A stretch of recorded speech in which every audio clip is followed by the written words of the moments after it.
Bueno, buenas tardes a todos. Hoy vamos a iniciar un nuevo tema que está relacionado con lo que ustedes vieron antes. Ustedes ya estudiaron en el curso eh, aspectos relacionados con los planetas y los cuerpos menores del sistema solar. Y ahora nosotros vamos a hablar un poco sobre, bueno, cómo se formó el sistema planetario. Em, Vamos a ver a continuación una, una lista de los temas que vamos a ir tratando en forma muy somera. En una clase no podemos pretender abarcar todos los detalles, pero para este curso que pretende dar una idea general, espero que sea suficiente. Vamos a empezar entonces con ideas sobre la formación del sistema solar, un poco vamos a ir a la historia y después vamos a terminar viendo algunos casos particulares que tienen que ver con formación de la Luna, de dónde proviene el agua que existe en la Tierra, fundamentalmente en los océanos, en los casquetes polares. Y vamos a finalizar esta presentación sobre qué observaciones pueden a nosotros darnos una cierta seguridad de que nuestra teoría de formación del sistema solar funciona bien. Y eso lo provee el descubrimiento, una de las cosas notables de las últimas décadas, de discos protoplanetarios que alrededor de otras estrellas. Vamos entonces a continuar mostrando un panorama del sistema solar para ver cuáles son las propiedades que a nosotros más nos interesan para tratar de formular una teoría que explique esta estructura particular del sistema solar. Como ustedes ya lo han visto en las clases anteriores, el sistema solar se compone de la estrella central, el Sol, rodeado por una serie de planetas, 8 planetas conocidos, cuyas órbitas son bastante regulares. Y cuando nosotros decimos bastante regulares, quiere decir que son casi circulares y casi coplanares. A los planetas se agregan una cantidad de cuerpos menores eh, que nosotros los agrupamos en asteroides, objetos transneptunianos, cometas, y también los propios planetas tienen, la mayoría de ellos, satélites a su alrededor. Como ustedes ven, en el diagrama de más abajo están los tamaños comparados de los planetas y vemos eh, claramente que hay planetas de tamaño más pequeño, que son los denominados planetas terrestres, entre los cuales está la propia Tierra, y planetas de mayor tamaño que nosotros denominamos planetas jovianos o planetas gigantes. Bueno, vamos a ver a continuación, en la siguiente slide, una, un cuadro de algunos valores numéricos de datos que nos van a interesar. Bueno, eh, por supuesto, no se pretende que ustedes conozcan estos números al detalle, simplemente vamos a resaltar algunos valores. Ustedes ven en los planetas, por ejemplo, los radios de los planetas, como lo que veíamos antes, como algunos son de pequeños tamaños y otros tienen dimensiones mucho mayores. Fíjense en un dato que sí es importante señalar, que es el de la densidad. La densidad del material es un valor promedio de la densidad del material que compone cada planeta. Esa columna, que yo se la voy a señalar por acá, ustedes ven que para que tengan una idea, si no conocen demasiado de valores de la densidad, el agua que nosotros tomamos como referencia tiene una densidad de 1 gramo por centímetro cúbico. Quiere decir que, por ejemplo, la Tierra, que tiene una densidad media de 5,5 gramos por centímetro cúbico, lo que está queriendo decir que el material de la Tierra es 5,5 veces más denso que el agua. Pero ven ustedes que los planetas que son de mayor tamaño son a su vez aquellos que tienen menos densidad. Incluso la densidad media de Saturno es menor que la del agua. Bueno, como ustedes ven, ahí está después las últimas columnas, son para el periodo de rotación de cada planeta. Ustedes ven que son variados y en última instancia, la última columna está para el número de satélites, que hay planetas que tienen un número grande, Júpiter, Saturno, Urano y Neptuno tienen menos, pero siendo estos planetas tan lejanos, no podemos decir en este momento que todos sus satélites han sido descubiertos. Posiblemente estos números se amplíen con el paso del tiempo. ¿Qué propiedades podemos entonces resumir del sistema solar? Bueno, la primera importante es que el Sol concentra casi toda la masa del sistema solar. El 99,9% de toda la masa del sistema solar la contiene el Sol. Lo otro que ya mencionamos antes, que los planetas se pueden clasificar en dos grandes grupos, que son los terrestres y jovianos o gigantes, y que existen otras poblaciones de cuerpos menores, cometas, asteroides, objetos neptunianos. Y esto entonces le podemos agregar, que ahí no dice, pero lo mencioné antes, la regularidad de las órbitas de los planetas, es decir, el hecho de ser casi circulares y coplanares. Muy bien, entonces a la hora de formular una teoría que explique satisfactoriamente el sistema solar, nosotros tenemos que tener en cuenta estas propiedades. Bueno, vamos entonces a hacer un poco de historia.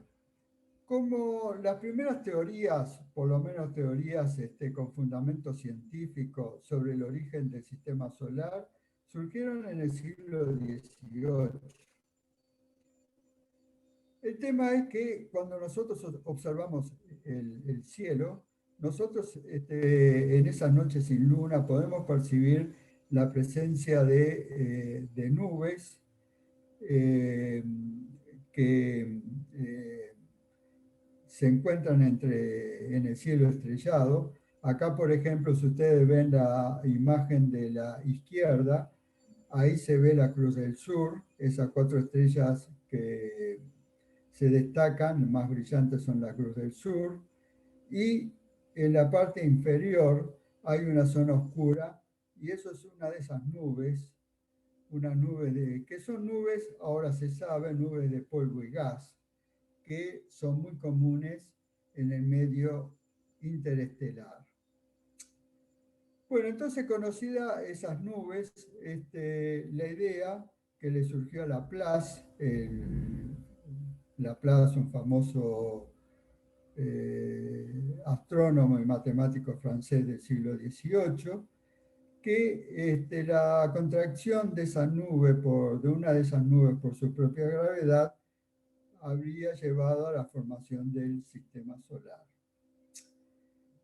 Por hablarse de la contracción de una de esas nubes interestelares, A esta teoría se le conoce como la teoría nebular o, de acuerdo al autor que la propuso, teoría nebular de Laplace, o a veces también se amplía y se dice teoría nebular de Kant-Laplace, agregando a Kant, que fue un famoso filósofo alemán contemporáneo de Laplace, que también especuló sobre la idea de formación del sistema solar por la contracción de una de esas nubes. Bueno, muy bien. Entonces, para ir más a los detalles este, de cómo se iría, evolucionaría desde una nube de materia de esa difusa en el medio interestelar a un sistema planetario. Las etapas serían, como se describe acá, primero debido a la autogravitación de la propia nube, empezaría una fase de contracción, y eso llevaría a que a medida que va contrayendo, va girando más rápidamente, eh, y al girar más rápido va adquiriendo una forma achatada, en donde en la parte central queda el material que formará el Sol, el astro central, y a su alrededor queda un disco de materia. Ese disco de materia a nosotros ahora le llamamos disco protoplanetario, y en ese disco de materia, al principio polvo y gas, el polvo se irá acumulando, formando pequeños objetos que nosotros denominamos los planetesimales. Esos planetesimales son como los ladrillos, los bloques que van a formar posteriormente los planetas. La manera que se van acumulando es simplemente porque es tanta la cantidad que las colisiones mutuas son muy frecuentes, y como resultado de esas colisiones mutuas van quedando agregados cada vez de mayor tamaño. Ese proceso de acumulación va aumentando hasta que al final lo que termina quedando son una serie de planetas en órbitas regulares y coplanares, y esta peculiar estructura es el resultado de que los planetas se forman en ese disco de materia, en el plano ecuatorial, contenido en el plano ecuatorial de la propia estrella. Bueno, entonces, esta es la teoría en esencia propuesta originalmente por Laplace, por Kant y Laplace. Y yo le voy a agregar un elemento de la física. Sé que muchos de ustedes no han estudiado física, o por lo menos no han estudiado física desde enseñanza secundaria, pero de todas maneras es una ley muy fácil de recordar, que es la conservación, una de ellas de conservación de la física, que es la conservación del momento angular. El momento angular es el producto de, como ustedes ven, la distancia de un objeto al eje de giro por la velocidad y por la masa del objeto que gira. Y lo que dice que esta cantidad, este producto se tiene que conservar. Olvídense ustedes de este ángulo, sería en este caso en una órbita circular, sería el producto de la distancia r por la velocidad, que sería tangente, por la masa de esta partícula. Y que se conserve, entonces ustedes lo ven, que se conserve esta cantidad que se llama momento angular, significa que si nosotros disminuimos r, o sea, esta partícula se acerca al eje central o al objeto central en el caso del sistema solar. Entonces, para mantenerse esta cantidad, si R disminuye, tiene que aumentar la velocidad. Y eso significa mayor velocidad de giro. Por eso entonces es un principio bien conocido de la física que una cantidad que se contrae y que está en rotación, entonces al contraerse va a rotar más rápidamente.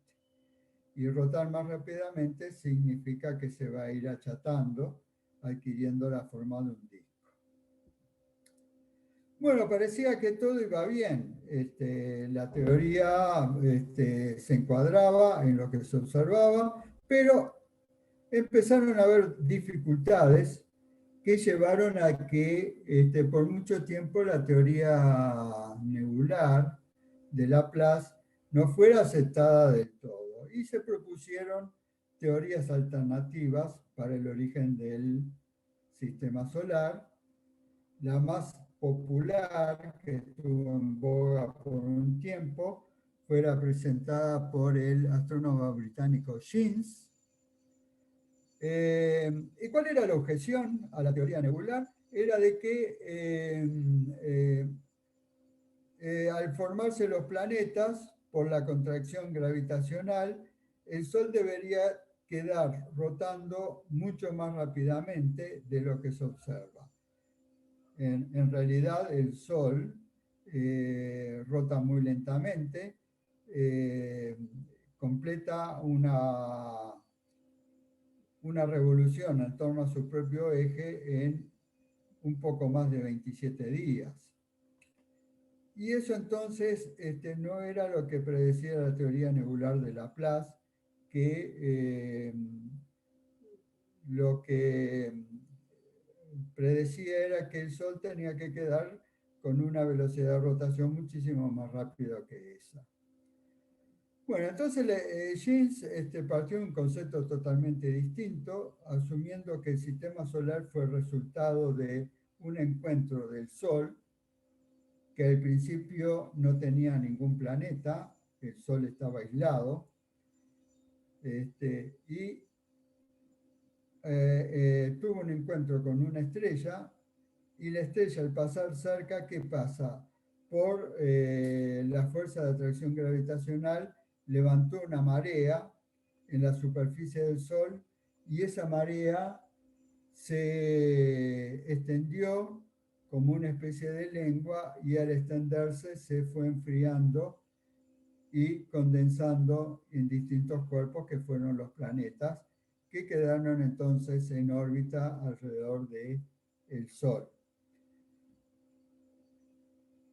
Bueno, esta teoría que rivalizó con la de Laplace estuvo en boga por un tiempo y lo que tenía de particularidad era que si el Sol si el sistema solar se había formado de esta manera, hubiera sido un proceso totalmente azaroso, o sea que dependió de que hubo un encuentro con una estrella cercana, si no el Sol nunca hubiera tenido planetas y nosotros no hubiéramos estado aquí ahora para comentar estas teorías.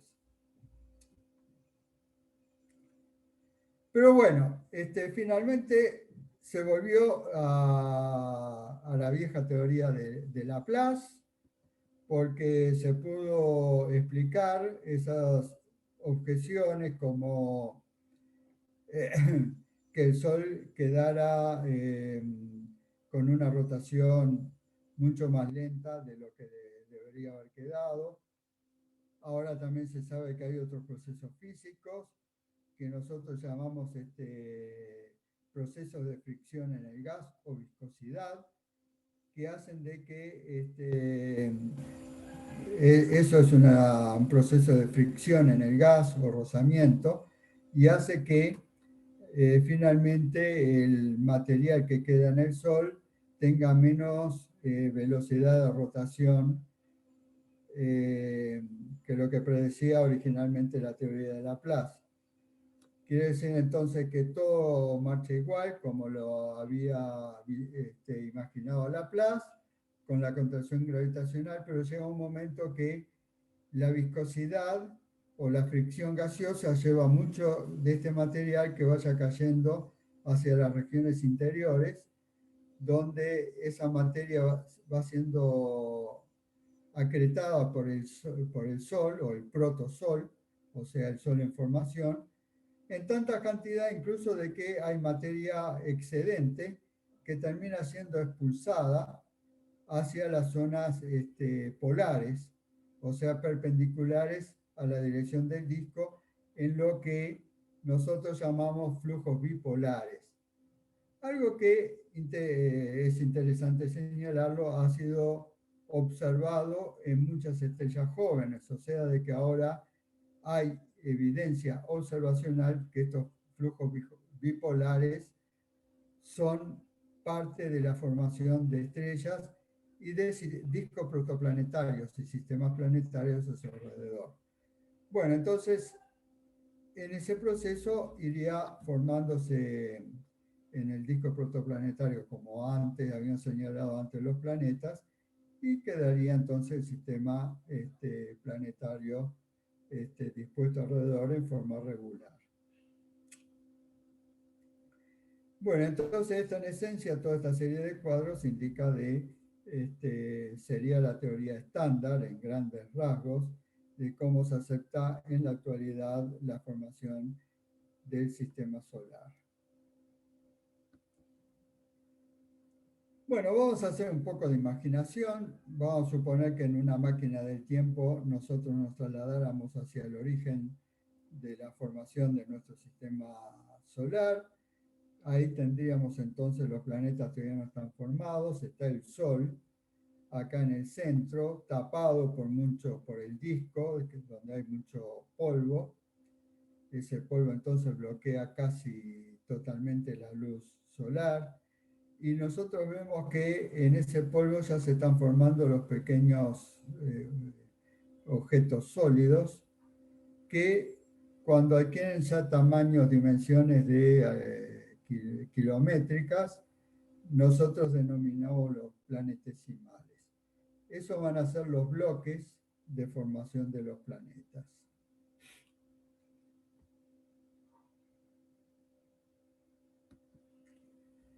Bueno, y en la actualidad nosotros podemos tener evidencias de que esos procesos de formación de esos bloques o planetesimales por partículas que se han recogido en la estratosfera que provienen del espacio exterior, o sea, lo que sucede es que cuando pasan cometas o asteroides y fragmentos ingresan a la atmósfera, esos se desintegran, entonces partículas van cayendo hacia la Tierra y algunas de esas partículas han podido recoger con aviones que vuelan a grandes alturas, especialmente adaptados para recoger estas partículas. Y ustedes pueden observar claramente esa estructura esponjosa y ver que son como conglomerados de partículas que se han ido agregando entonces producto de esas colisiones en el disco protoplanetario primitivo.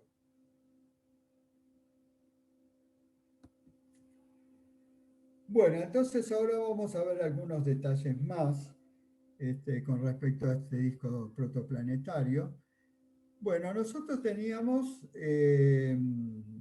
si vamos a hablar ahora de sus propiedades físicas, todo un gradiente de temperaturas.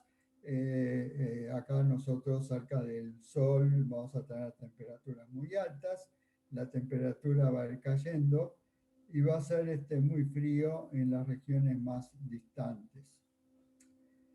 El material en el disco planetario va a haber todo el material que ahora encontramos en los planetas, entre ellos los distintos tipos de minerales, silicatos esencialmente, y algunas sustancias volátiles Sustancias volátiles son aquellas que condensan a temperaturas bajas y son esencialmente compuestos de hidrógeno, como el agua, el amoníaco, el metano o el monóxido y el dióxido de carbono.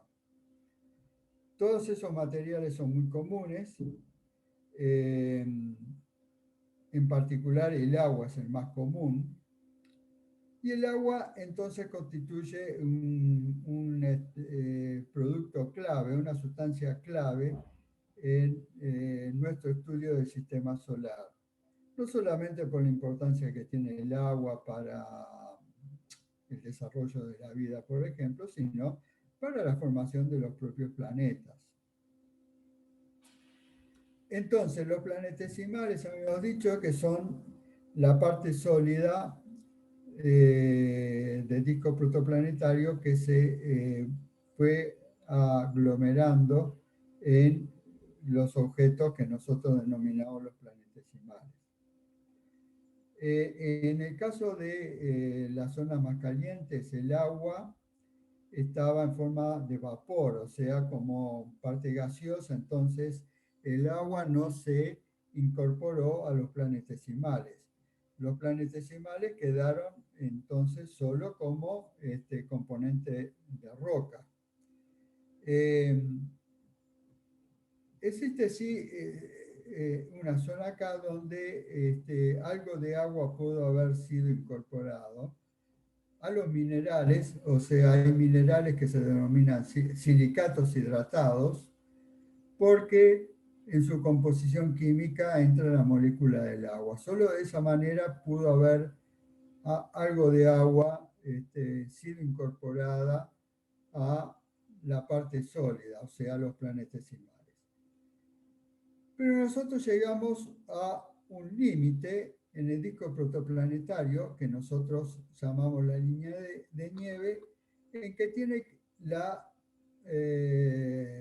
característica desde el punto de vista físico que hacia afuera la temperatura es lo suficientemente baja para que el vapor de agua pueda condensar en hielo. Entonces, en estado sólido, ese hielo puede entrar a formar parte de los planetesimales. Quiere decir que acá va a haber una gran diferencia. Mientras estos planetesimales formados en la zona interior, dentro de la línea de nieve, va a ser de pura roca, los planetesimales formados en la parte de afuera del disco van a tener en su composición también hielo. Y eso va a alterar bastante la composición de esos objetos formados en esa zona. En particular va a haber mucha más materia para formar los planetesimales.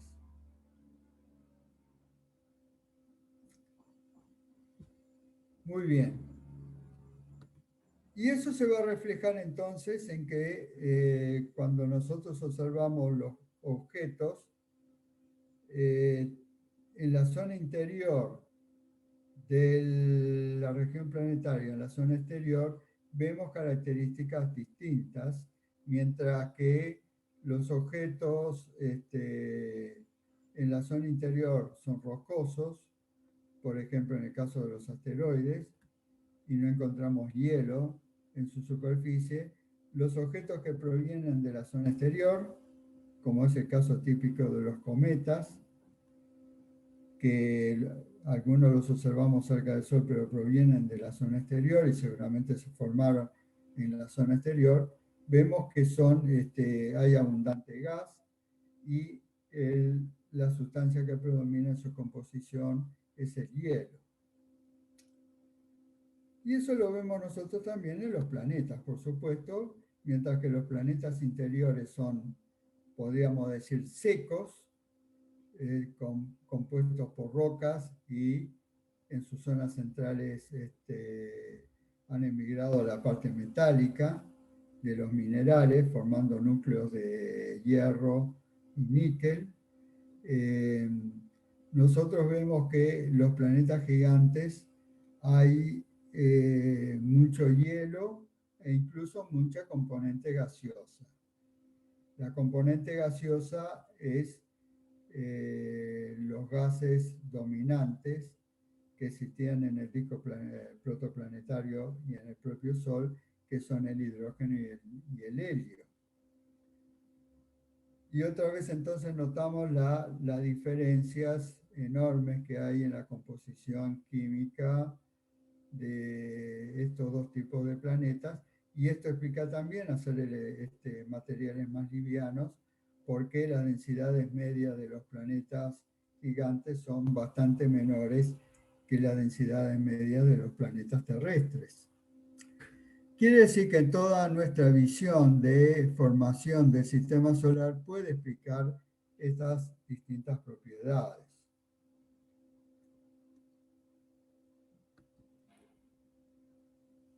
Bueno, entonces nosotros decíamos que se formaron como resultado de la contracción gravitacional de la nebulosa primitiva, se formaron los planetas en órbitas regulares, pero también existían, yo les había dicho antes que también además de los planetas existían poblaciones de cuerpos menores. Esencialmente esas poblaciones de cuerpos menores están confinadas en dos cinturones que nosotros le llamamos, acá está ampliada la zona interior del sistema solar, el cinturón de asteroides, que está localizado fundamentalmente entre las órbitas de Marte y Júpiter. Acá solo se pone en el diagrama de abajo la órbita de Júpiter, y en el interior acá tenemos la órbita de Marte, y el cinturón exterior de la órbita de Neptuno, que es el cinturón transneptuniano.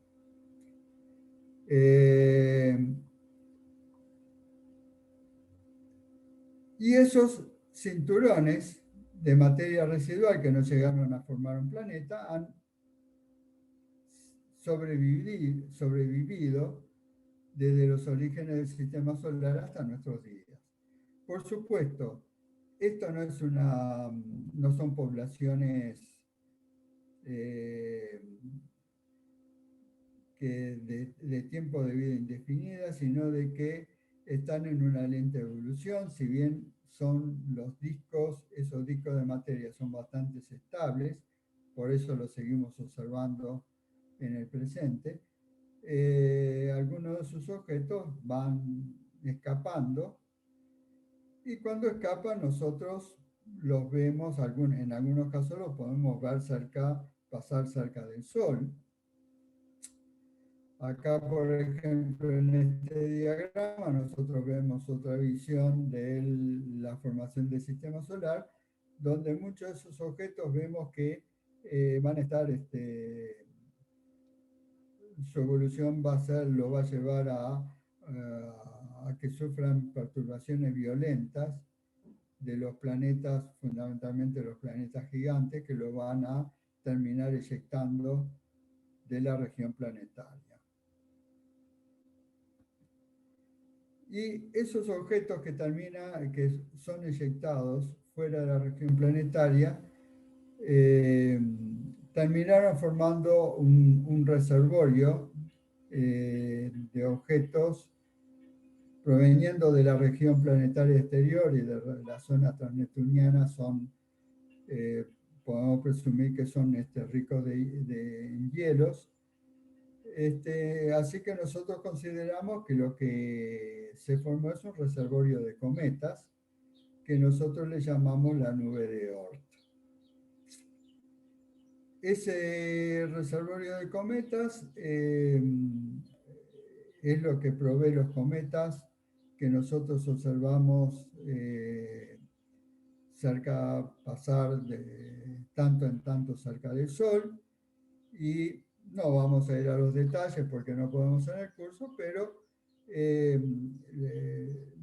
la manera que hay para que puedan penetrar alguno de esos cerca del Sol es por perturbaciones de estrellas que pasan cerca del Sol, que mueven las órbitas de algunos cometas, de manera de que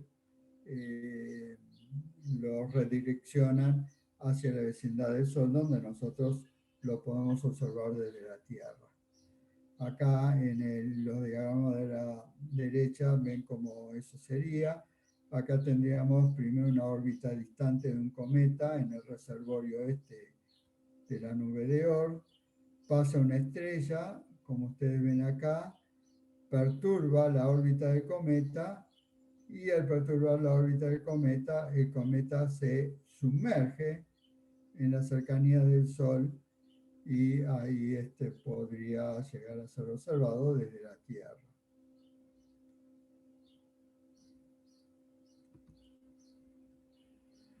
Bueno, muy bien. Entonces, hasta ahora nosotros hemos hablado sobre el mecanismo de formación del sistema solar y hemos visto cómo este mecanismo de formación, descrito originalmente por Laplace, la teoría nebular de Laplace, puede explicar muchas de las características físicas que nosotros observamos en los planetas y en las poblaciones de cuerpos menores. Eso no nos dice nada sobre cuál es la antigüedad del sistema solar. Para eso nosotros tenemos que ir a otra clase de datos y no fue una tarea fácil porque, por supuesto, nosotros solo vivimos en un momento de la vida del sistema solar y del universo muy breve, y nosotros no somos testigos de la época en que se formó el sistema solar. Quiere decir entonces que, a falta de elementos, las primeras ideas que había sobre la antigüedad de la Tierra y de todo el cosmos provenían de la religión. Por ejemplo, en el caso de los cristianos, de lo que decía la Biblia. Y de ahí, respecto a los relatos bíblicos, se había hecho una estimación de que la edad del sistema solar tenía que ser de unos 6.000 años. Bueno, esta edad tan breve, proveniente de relatos bíblicos, fue puesta en tela de juicio en el correr de los siglos XVIII y XIX, esencialmente por los estudios paleontológicos y geológicos. O sea, el hallazgo de fósiles en esa época y el estudio de algunos procesos geológicos, como por ejemplo la formación de capas sedimentarias, sugerían que la profundidad a que aparecían los fósiles y el tiempo que llevaba a formar una capa de sedimento encima del fósil requería escalas de tiempo muchísimo mayores que esos 6.000 años. Y por lo tanto, la Tierra debería tener una edad que habría que medirla en decenas o cientos de miles de años. Bueno, entonces esas ideas fueron evolucionando en el siglo XIX y ya se empezó a ver que el relato bíblico no colmaba, digamos, las evidencias que se tenían cada vez mayores, y la forma definitiva de poder datar el sistema solar surgió en el siglo XX con el desarrollo de la geocronología, que es el método más preciso que nosotros tenemos para datar el tiempo de formación de las rocas. Le voy a explicar muy brevemente en qué consiste este método.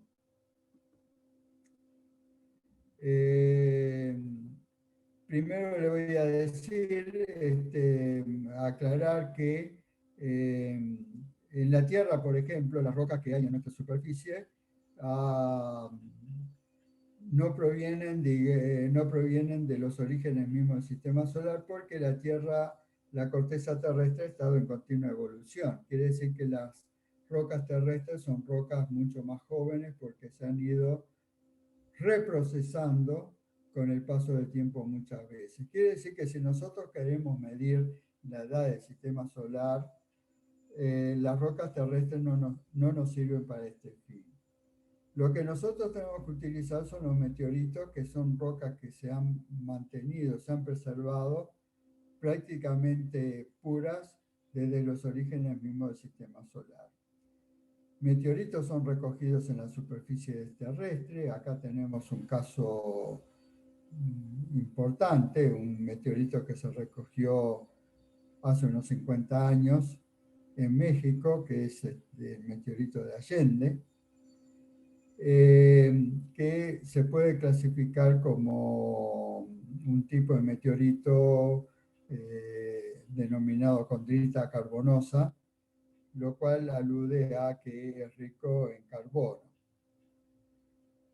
Bueno, nosotros entonces, si queremos proceder a medir la edad de la roca más antigua, y por ende la edad del sistema solar, nosotros tenemos que ir a estas rocas como el meteorito de Allende, que se han preservado desde el origen mismo del sistema solar.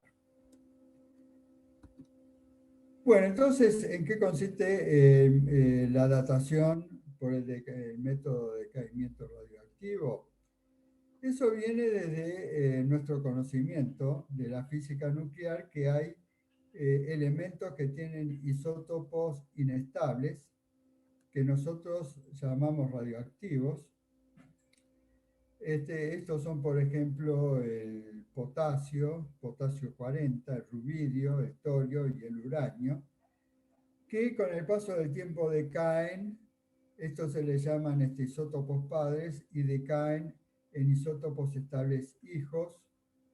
Por ejemplo, el potasio 40 decae en argón 40 o en calcio 40, el rubidio 87 en estroncio 87, el torio en plomo, liberando helio, y el uranio también en este plomo. Con vidas medias que son muy largas, como ustedes ven acá, en miles de millones de años. Podemos decir que casi todos están en el orden de algunos miles de millones de años o varios decenas de miles de millones de años. Bueno, entonces, lo que nosotros tenemos que hacer, muy brevemente se lo voy a explicar, que es muy fácil de entender.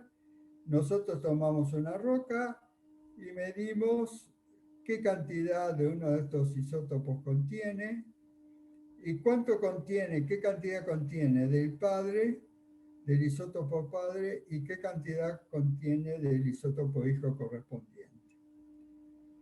Y quiere decir, por ejemplo, si tomamos el primer caso, que es del potasio 40, que decae en argón 40 o calcio 40, nosotros lo que tenemos que hacer es medir qué cantidad tiene de potasio 40 y qué cantidad tiene argón 40 y calcio 40.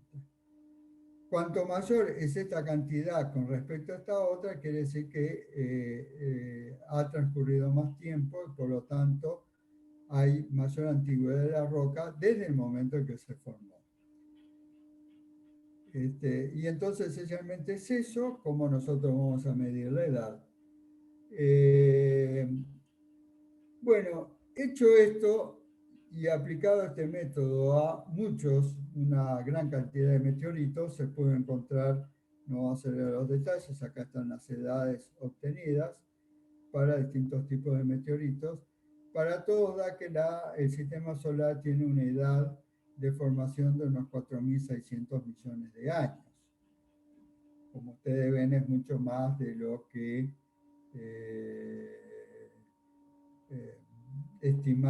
las estimaciones que provenían del relato bíblico.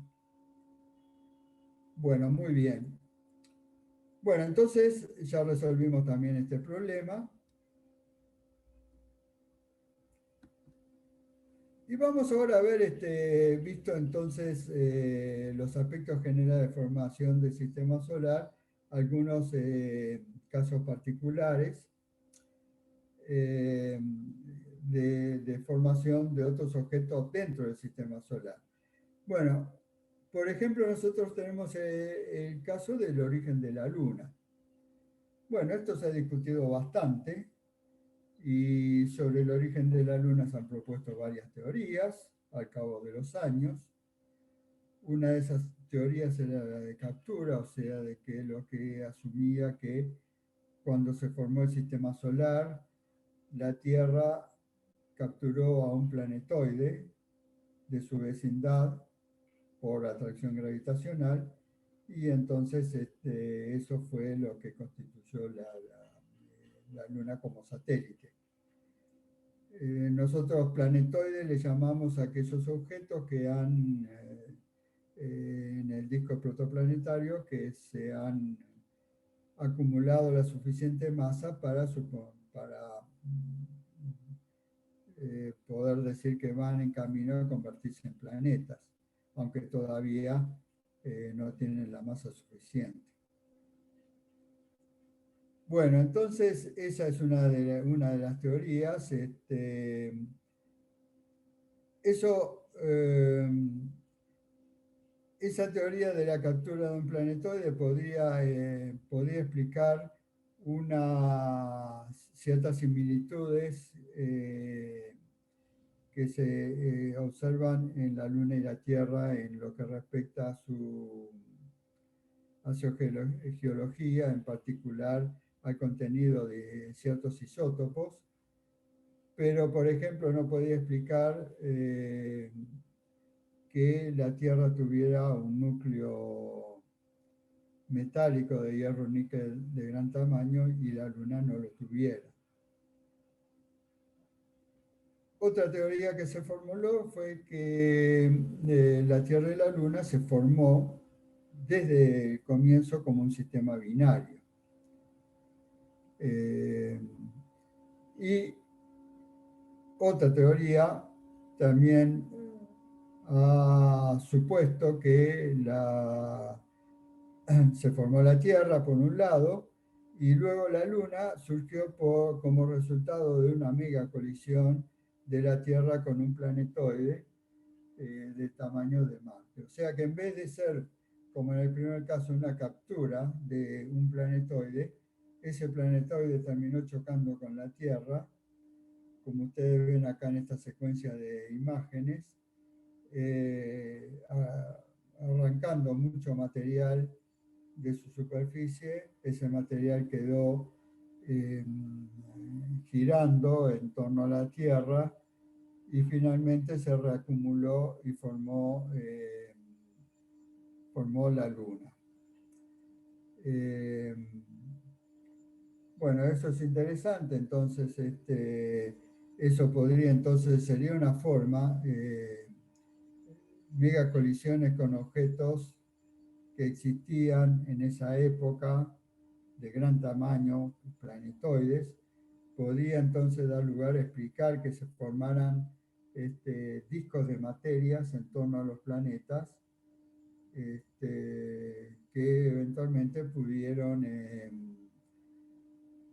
luego evolucionar y ir reacumulándose para formar uno o más satélites. En el caso de la Tierra, entonces, sería la manera de explicar que de esa manera se formó la Luna. Quiero decir que si bien esta teoría hoy es una teoría que está en boga, todavía hay mucha discusión y mucha controversia y todos los detalles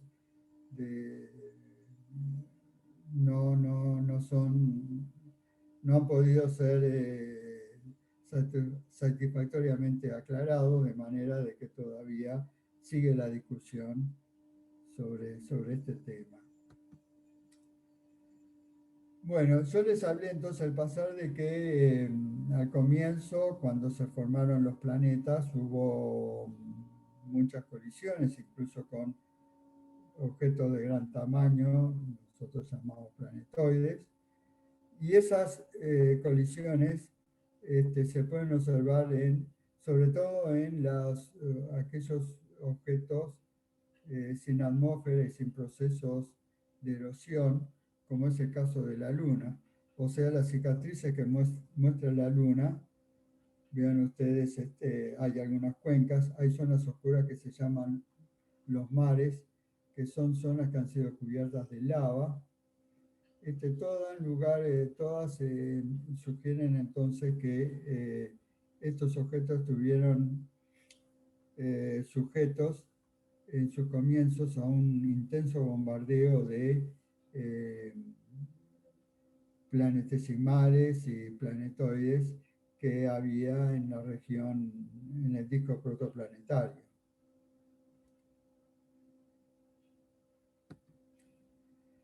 Bueno, entonces otro tema interesante es de dónde surge el agua terrestre, porque como nosotros vimos cuando explicamos entonces los planetas que se formaron dentro de la línea de nieve, o sea, en la zona donde el agua no pudo condensar, fueron objetos rocosos.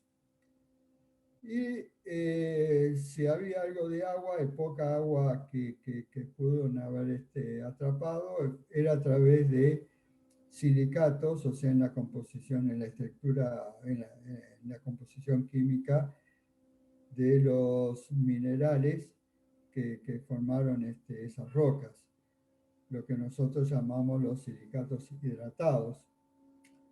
Pero parecía que eso era muy poca agua para poder explicar por qué, por ejemplo, la Tierra tiene tanta agua en su superficie. Entonces, ahí ha surgido el tema de dónde surgió el agua terrestre. Entonces, la idea es que el agua terrestre provino de objetos ricos en agua. Obviamente, el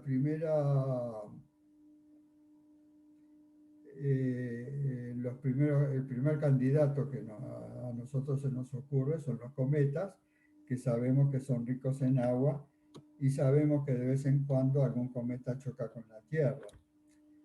Y de hecho, entonces por mucho tiempo se pensó que el agua terrestre provenía del choque de cometas, hasta que se encontró una discrepancia importante que hizo de que nosotros tengamos que cambiar esa teoría. Entonces, para eso vamos a hablar un poco de que el agua, como ustedes saben, es una combinación química de dos elementos, el hidrógeno y el oxígeno. Pero resulta que el hidrógeno también puede venir en dos formas isotópicas, el hidrógeno común y el deuterio, que es un hidrógeno pesado. Eso es así porque en el núcleo, mientras el núcleo del hidrógeno ordinario solo contiene un protón, el núcleo del deuterio, el protón está acompañado de un neutrón. Bueno, entonces hace de que puede haber moléculas de agua que nosotros llamamos agua pesada, en las cuales en vez de estar compuestas por el hidrógeno común, son combinaciones de deuterio e hidrógeno, o un deuterio, un hidrógeno y un oxígeno. En esencia, entonces, lo que nosotros sabemos que la Tierra, si está acá, tiene una fracción de átomos de deuterio en el agua, no en las moléculas de agua, con respecto al hidrógeno ordinario, que anda por un valor acá cercano a 10 a la menos 4. Quiere decir que por cada deuterio, más o menos, por cada átomo de deuterio hay 10 a la 4 átomos de hidrógeno en el agua de esas moléculas. Eso para la Tierra. Bueno, pero entonces cuando se midió esa misma proporción de deuterio en el agua de los cometas, se encontró con que había una discrepancia con la que existe en los océanos de la Tierra. Vean ustedes que los cometas tienen valores que son en promedio un factor de 2 mayor que en la Tierra. Quiere decir de que no parecen ser los cometas los mayores proveedores del agua terrestre. Y lo que es interesante es que hay objetos que sí tienen el valor de deuterio e hidrógeno correcto, que son los tipos de meteoritos conocidos como las condritas carbonosas, que nosotros hablamos antes al mencionar al meteorito Allende. Entonces surge la idea que en la zona exterior del cinturón de asteroides, de donde presumiblemente provienen estos meteoritos, si bien nosotros dijimos que era zona de composición, de objetos de composición rocosa, estaban posiblemente muy cerca de la línea de nieve, y ahí entonces en estos cuerpos seguramente atraparon algo de agua, además del agua que pueden contener los propios silicatos, que, como dije antes, pueden ser silicatos del tipo hidratados, o sea, que atrapan moléculas de agua en su estructura química. Así que surgió entonces esta alternativa, y hoy se piensa que posiblemente sea esa región exterior del cinturón de asteroides una proveedora importante del agua terrestre.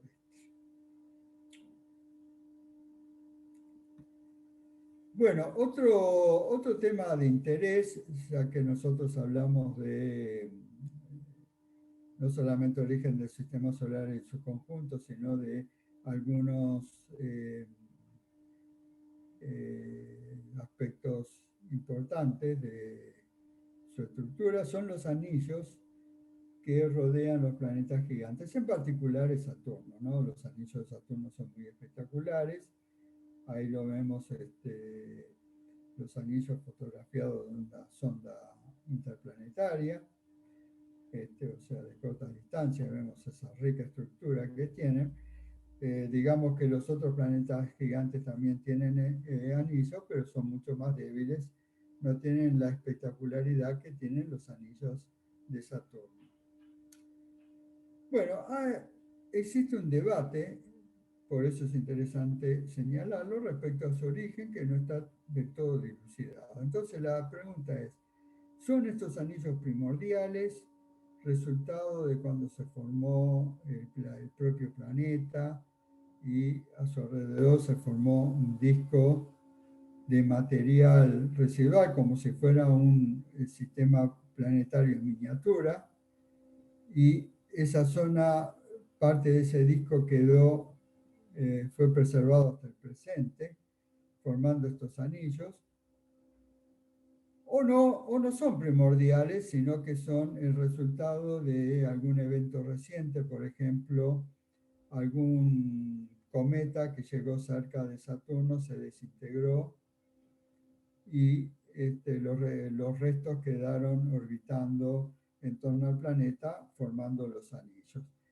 Digamos que la desintegración puede ser resultado de la fuerza de marea que ejerce el propio planeta, que llevan a que la marea, que nosotros es una fuerza que nosotros la vemos actuar en la Tierra, por ejemplo, por causa de la Luna y el Sol, esa marea causa distorsiones en un objeto que se acerca, y esas distorsiones pueden llegar a su fragmentación, si las tensiones que sufre son muy fuertes, si el material tiene una estructura muy débil. Y esto puede haber sido lo que pasó con un cometa y haber dado origen entonces a esos anillos. Quiere decir entonces que hay una discusión y hay un debate que todavía no está resuelto en relación a si los anillos de Saturno son primordiales o son o han sido adquiridos en épocas relativamente recientes. Y tal vez pueda ser una combinación de ambos, o sea, de que parte sea material primordial que se ha ido enriqueciendo con el tiempo por agregados de objetos que pasan cerca, se desintegran y se incorpora, ese material se incorpora a los anillos. Entonces puede ser que por ese lado esté la respuesta a la presencia de anillos tan conspicuos y por qué se han preservado hasta el presente. Bueno, y para terminar la clase de hoy, lo que nosotros vamos a hablar es ver algunas observaciones de lo que pasa en otras estrellas jóvenes que se descubren, porque está claro que el sistema solar ya se formó, nosotros no podemos ir al pasado, quiere decir, evidencias observacionales de la formación del sistema solar son imposibles de obtener. Quiere decir que si nosotros queremos tener evidencias observacionales que prueben que la teoría nebular de Laplace funciona correctamente, tenemos que ir a la observación de otros sistemas planetarios que se estén formando en estos momentos. Bueno, es interesante que hace ya unas décadas de que efectivamente se ha comprobado que estrellas jóvenes tienen discos protoplanetarios a su alrededor. Este es un ejemplo del primer ejemplo que se obtuvo, que es la estrella Beta Pictoris. Lo que ustedes observan acá es un artefacto, es una manera de poder observar el disco, que es colocándole un disco que bloquea la luz de la estrella, que es muy intensa, y deja ver la tenue luz que proviene de el disco que la rodea. En condiciones normales, el brillo de la estrella es tan intenso comparada con el brillo del disco de que nosotros, o sea, a simple vista o con telescopio, pero sin algún tipo de instrumental, no se podría observar. Es necesario entonces bloquear la luz de la estrella para que se pueda ver la tenue luz que proviene del disco que la rodea.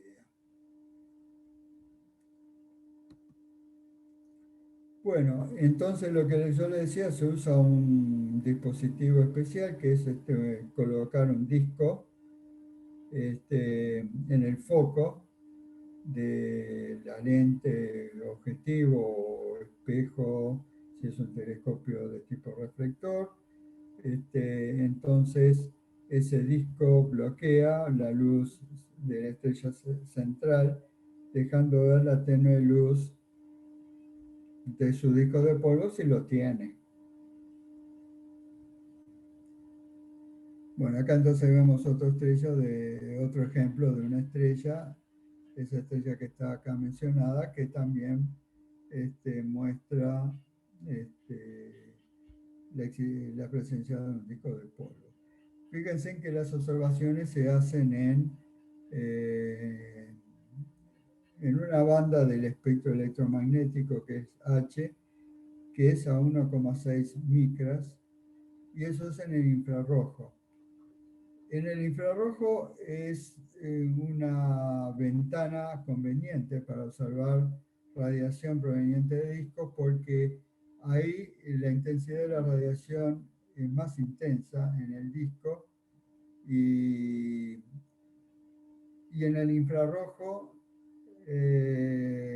solo las estrellas pierden intensidad.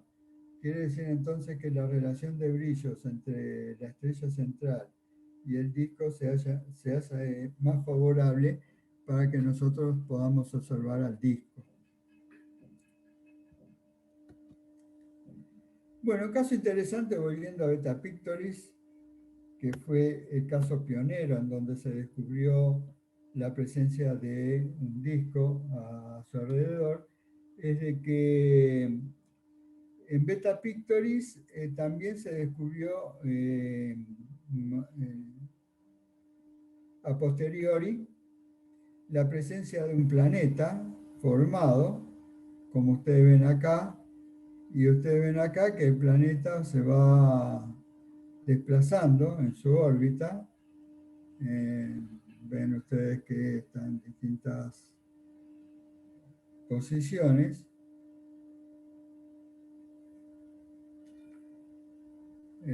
Bueno, se mueve muy lentamente, entonces acá ustedes ven que el periodo orbital de ese planeta se ha estimado en 21 años.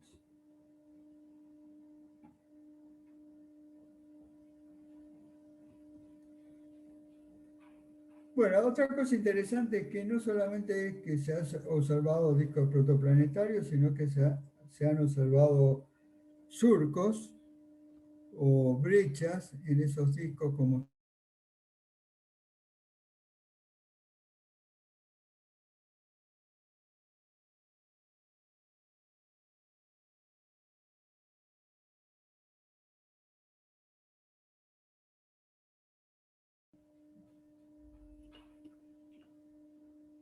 decime cuándo.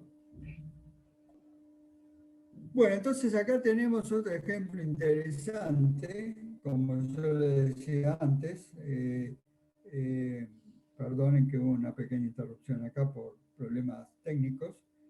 eh, que este disco aparece con brechas, surcos, que están sugiriendo de que ahí se formaron planetas, ¿no? Sobre todo si nosotros vemos el surco más profundo, ahí se puede explicar si ahí se ha formado un planeta que ha barrido todos sus alrededores de materia. Eh,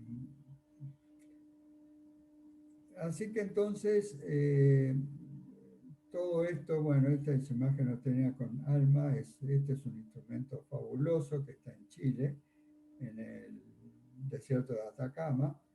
Eh, es, podemos llamar un radiotelescopio. Este, Observa, digamos, en regiones del espectro muy cercano a las microondas, ¿no? Que es una región especial para observar discos de este tipo. Entonces no solamente puede detectarlo, sino que puede estudiar su estructura con mucho detalle, ¿no? O sea que lo que nosotros vamos a aprender en los próximos años va a ser increíble. Bueno, quiere decir entonces que hay todo el cúmulo de evidencias obtenidas a partir de observaciones de lo que ocurre frente a otras estrellas jóvenes, como una gran porcentaje de estrellas jóvenes observadas también muestran que contienen discos de materia, discos protoplanetarios, y en algunos casos, como estamos comprobando que en esos discos se están formando planetas, todo parece entonces indicar que la hipótesis nebular de Laplace en líneas generales es correcta. Y además, y eso es muy importante, de que la formación de discos protoplanetarios y sistemas planetarios parece ser un resultado bastante común de formación de las propias estrellas. Quiere decir que, lejos de suponer que nuestro sistema solar es un caso excepcional en el universo, parecería indicar todas las observaciones que se están realizando de que los sistemas planetarios son un resultado común de la formación de las propias estrellas. Bueno, lo cual esto, por supuesto, tiene consecuencias para otros campos, como por ejemplo el estudio de la posibilidad de existencia de vida extraterrestre y en qué lugares nosotros podríamos encontrar esa vida extraterrestre. Si nosotros pensamos que tenemos que buscarla en planetas, quiere decir que ahora sabemos de que los planetas son un resultado común de la formación de las propias estrellas y que nosotros vamos a esperar encontrar planetas alrededor de muchas de las estrellas que observemos. Bueno, muy bien. con esto terminamos entonces la clase de hoy. Y solo queda una serie de preguntas que son una especie de síntesis de algunos de los temas que vimos para que ustedes las mediten y las puedan responder en la próxima clase de consultas. Bueno, véanla con la clase, ustedes tienen material, se les dio bibliografía, pueden ampliar algo, y de ahí entonces podemos comentarlas cuando demos la clase de consulta. Bueno, entonces eso es todo por hoy. Muchas gracias por su atención y nos veremos en la próxima.